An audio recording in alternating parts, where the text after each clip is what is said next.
अभी तक हमने दो तरह के वेरिएबल्स के बारे में देखा है। एक है लोकल वेरिएबल्स और दूसरा ग्लोबल वेरिएबल। सो आज के इस वीडियो में हम लोग एक और नए वेरिएबल के बारे में देखने वाले हैं जो कि है स्टैटिक वेरिएबल्स। तो चलिए उसके लिए मैं सबसे पहले एक नई फाइल बनाऊंगा यहाँ पे और आता हूँ। मेरा वीडियो नंबर 40 होने वाला है। सो मैं यहाँ पे tut40.c डालूंगा और HTML सी एंटर डालूंगा। ठीक है, HTML नहीं, एक्चुअली सी लैंग्वेज है ये। ठीक है, सो मैं यहाँ पे आता हूँ। यहाँ पे आने के बाद कोड लिखूंगा, एंटर मारूंगा, जैसे कुछ ऐसे लिखता हूँ। और यहाँ पे आने के बाद सबसे पहले बताना चाहूंगा लोकल वेरिएबल।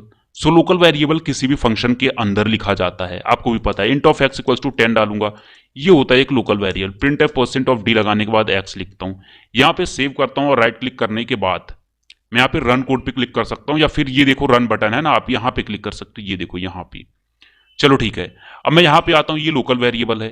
सपोज एक फंक्शन बनाता हूँ वॉइड ऑफ फंक नाम का, और यहाँ पे भी कुछ ऐसे लिखता हूँ, इंट ऑफ वाई लिख देता हूँ, वाई इक्वल्स टू 5 लिखता हूँ सपोज, है ना। और ये भी एक क्या है, ये भी एक लोकल वेरिएबल है।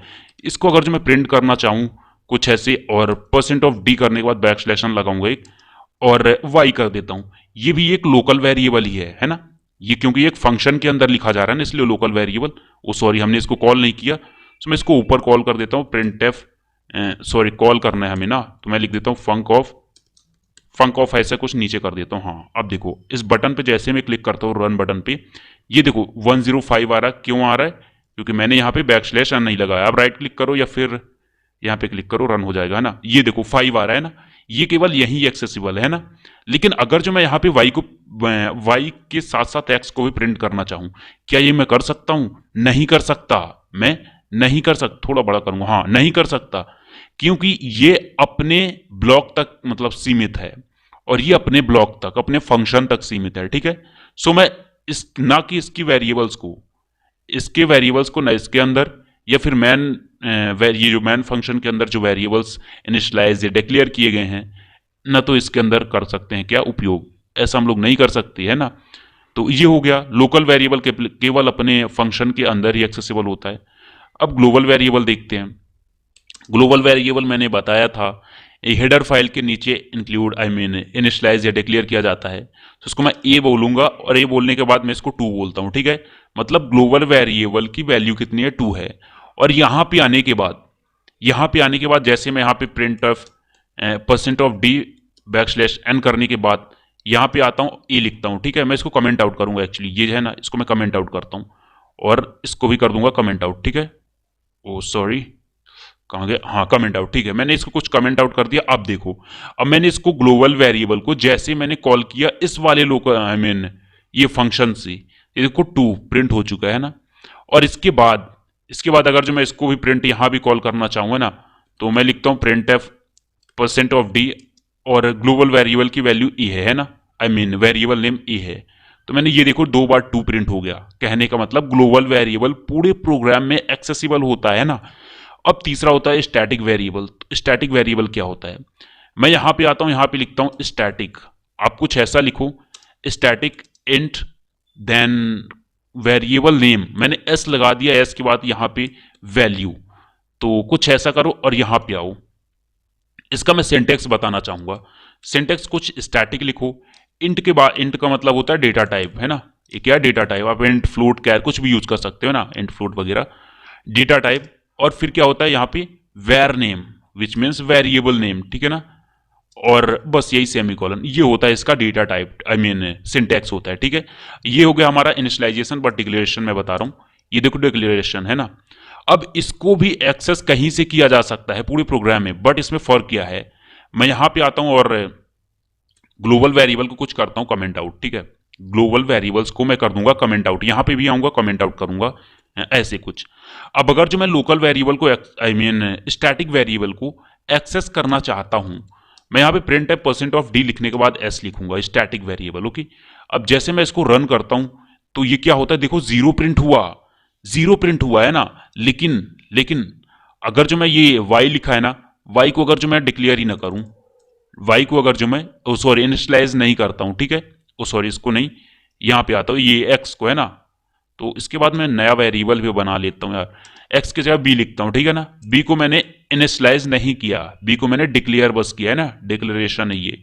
और अगर जो मैं प्रिंट करना चाहूँ कि हमें वैल्यू दे दो किसकी, बी की, मैं जैसे ही प्रिंट एफ लिखता हूँ परसेंट ऑफ डी लिखने के बाद बैकस्लैशन देन बी लिखता हूँ, ये क्या लगता है आपको, एस तो हमारा जीरो दे रहा है क्योंकि एस स्टैटिक वेरिएबल है, बट बी क्या जीरो देगा, बी क्या जीरो देगा, जी नहीं, बी कुछ भी देगा, रैंडम वैल्यूज, रैंडम वैल्यूज देगा, गार्बेज वैल्यूज ये देता है ना।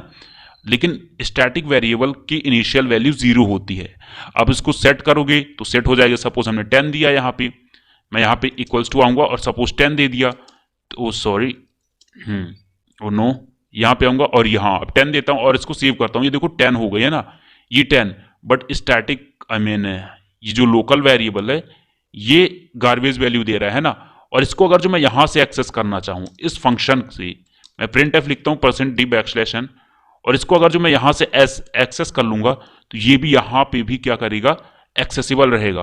अपीयर्ड सेमीकोलन, मैं देखता हूँ एरर कुछ आ गई, बी ओके ओके ओके, मैंने इसको डिक्लेयर तो नहीं किया ना, डिक्लेयर कर दिया बट कमेंट आउट कर दिया, इसलिए प्रॉब्लम दे रहा था ना। मैं कुछ ऐसा करूंगा और सेव करूंगा, सेव करने के बाद जैसे मैं राइट क्लिक करने के बाद रन पे क्लिक करता हूं ना, देखो आप यहाँ पे क्या हो रहा है, 10 10 आ रहा है, कहने का मतलब ये यहाँ भी एक्सेसिबल है। इसको क्लोज करता हूँ थोड़ा, हाँ यहाँ पे आया और नीचे देखता है इसकी वैल्यू प्रिंट करता है 10, फिर नीचे आता है यहाँ पे भी इसकी वैल्यू प्रिंट करता है 10, मतलब एक्सेसिबल है ये किसी भी फंक्शन के ऊपर, मतलब पूरे प्रोग्राम में क्या होता है, एक्सेसिबल होता है। अब देखो क्या करता हूं मैं यहाँ पे आता हूं, एक बार तो मैं कुछ ऐसे करूंगा और इसके बाद एस प्लस प्लस कर देता हूं, है ना, एस प्लस प्लस करता हूं, और जैसे ही अब मैं इसको प्रिंट करना चाहूं, जैसे मैं इसको प्रिंट करूंगा तो क्या लगता है आपको कैसे प्रिंट होगा, पहले तो आएगा यहाँ पे देखेगा वैल्यू 10 है तो 10 प्रिंट करेगा, एस प्लस प्लस से एस की वैल्यू हो जाएगी 11 तो यहाँ 11 प्रिंट करेगा। अब यहाँ पे आएगा, यहाँ पे 11 प्रिंट करेगा या फिर 10, क्योंकि ये दूसरा फंक्शन है, ये दूसरा फंक्शन है, ये एज ए ग्लोबल वेरिएबल क्या है, आई मीन स्टैटिक वेरिएबल क्या है, इनिशियलाइज्ड है और इनिशियल वैल्यू 10 है। जी हाँ, ये इफेक्ट डालेगा, ये क्या करेगा, इफेक्ट डालेगा।